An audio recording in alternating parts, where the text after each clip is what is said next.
Isang segment siya sa Okay. Ganda. Dapat yung magandang anggulo ko. Charos! Ano ba yan? May mga bilin-bilin. Ay, sorry.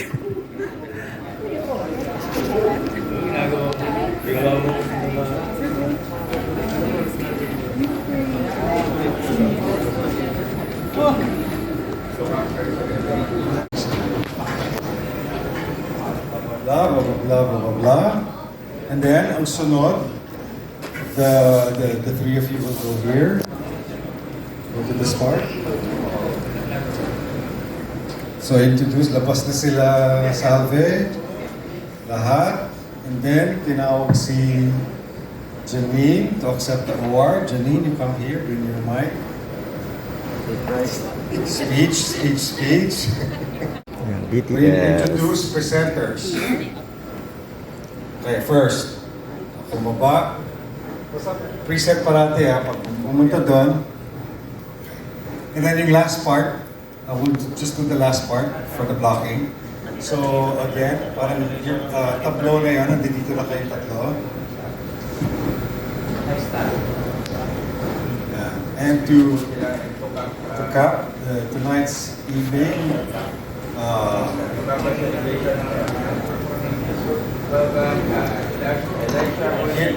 here, dito na yun. Please welcome Elisha Ponti and Okay guys, more videos to come. At nakita nyo naman si Kim P. De Leon, si R.S. Francisco, and ayan, si James Reid of course, with Corina Sanchez, si Chuck Gomez yung nandun. At syempre, ito na nga dumating na si Enchong D at sinalubong siya agad ng aming mga sponsors ng iFern at talagang sobrang pa-pictorial sa kanya. Napaka-bait ni Enchong, talagang pinagbibigyan niya ang lahat na gusto magpa-picture sa kanya. So, anyways, ayan na no, of course, alam nyo na by this time na nanalo ng Best Supporting Actor si Enchong D para sa kanyang role sa Gomburza na sabi nga niya bagamat maiksi lang ang kanyang role ayun. So ako I love to gusto ko yung nakikita yung alam niyo si Enchong very ano siya very touchy. Mahilig siya sa ganyan yung yakap-yakap talagang at pag naglumakap siya sobrang higpit. And of course ayan nagkita-kita sila nila. Eto nga, si James Reid. And eto, nakakatawa to si Arnel Ignacio, of course, ang OWA, diba? At syempre, nakakaaliw kasi sinita niya talaga yung sapatos ko na kulay pula. Or inaalok-alok ko nga siyang mag-red wine. Pero sabi niya, hindi naman okay na sa kanyang coffee. And of course, ayan, again, si James Reid, eto with Arnel. Alam mo si Chuck, napakagaling niya. Talagang ini-introduce niya si James Reid sa lahat ng mga nakakasalubong nila. Yun naman talaga ang dapat, di ba? Ang ipakilala. So again, R.S. Francisco and Kim P. De Leon na nagchichikahan. And this time, of course, with Elijah Canlas and of course, Enchong, di nakakatuwa rin na kahit nakaupo lang sila ang dami-daming nagpapapicture talaga lumalapit. Ito, Romnick Sermento, Joros Gamboa, and Christoph Someru, ang anak ni Gladys Reyes at Christopher Rojas ayun nga, can you imagine, ang laki na ng anak ni Gladys Reyes at nakakahalubilo na. And of course, sa table na to ay si FDCP Chairman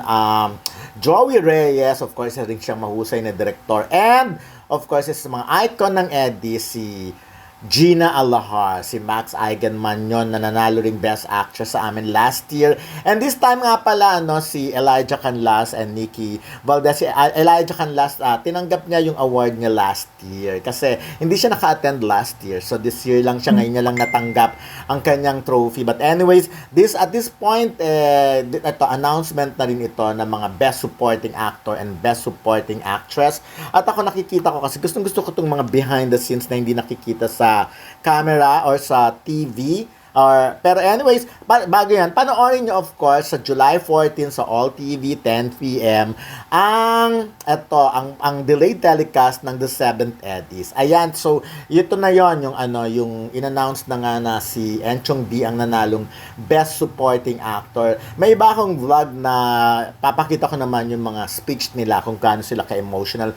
But this time, habang naglalakad siya, hindi pa rin siya talaga makapaniwala na nanalo siya. At syempre, ayan ang ganda-ganda ng mga ganyan, yung mga ganyang moment na nanginginig-inig. Of course, si Mon Confiado na Best Supporting Actor din namin last year, 2023, and with Corina Sanchez. So, in-announce na rin nila kung sino nga ang nanalong Best Supporting Actress. So, nakakatuwa ito. Pinupuri-puri ni Corina Sanchez si Mon Confiado na sinasabi ngang gwapo ngayon at yun na. So, nakita na si Gladys at in-escortan siya ng kanyang anak, si Christophe Sameru. Ayun. So, bongga si Gladys at talagang modern Filipiniana, talagang meron kaming team na tinalak at sa kanya halos buong buwan. Ito, gusto ko tong picture nito. Mga haligan na ng industriya talaga. Ang chairman ng ng Actor.ph, of course, Congresswoman Lani Mercado and Senator Bong Revilla, parang mayroon silang niluluto or pinaplano na project na makakatulong, of course, sa industry.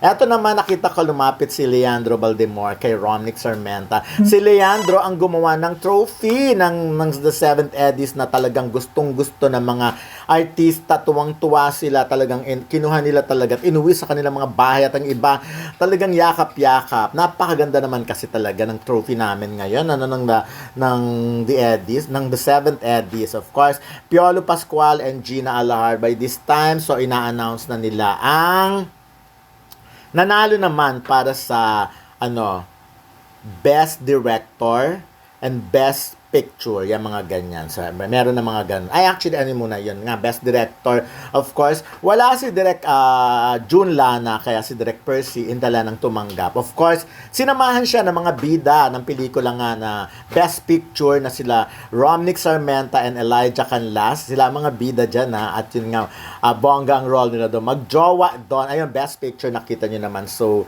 again, may picture. Ay, nakakatuwa yun ngayon talaga, pati yung mga host nila lapitan. Of course, ayun si Salve Asis, ang presidente ng Speed. Of course, sa mga speech yan. This time naman, ito, ang mag-inang Gladys at Christophe Sameru na mag-artist na rin talaga, pumasok na rin talaga sa showbiz. This time, in-announce naman nila of course, talagang hinintay ko pa, ayan na, umaakyat ulit si Best Director nga. Ayun, nakita. Si June Lana yan, wala siya. Pero of course, nandiyan naman si Direk Percy Intalan. Sabi nga, pag makita nyo lang sila, kumbaga, makita mo si Direk Percy, parang nakita mo na rin si Direk June Lana dahil talagang business partner sila. Ito na, patapos na. Tuwang-tuwa. Naku, hinawakan nyo ng gano'n ng trophy, baka magbagsak. Pero alam nyo, sila talaga binalik nila yung trophy para malagyan pa talaga ng mga pangalan nila. Kasi syempre yung mga trophies ng mga nominees. Ito, gusto ko yung moment talaga si Romnick. Talagang napakabait. Binabati talaga lahat. Ayan si Eva Daran nga na nakasama rin niya sa pelikula. Ayan, picture taking. At yun nga si Direk Percy, si Direk Irene, ang nag-direct naman, ang nagpanalo kay Julia Montes na pelikulang 5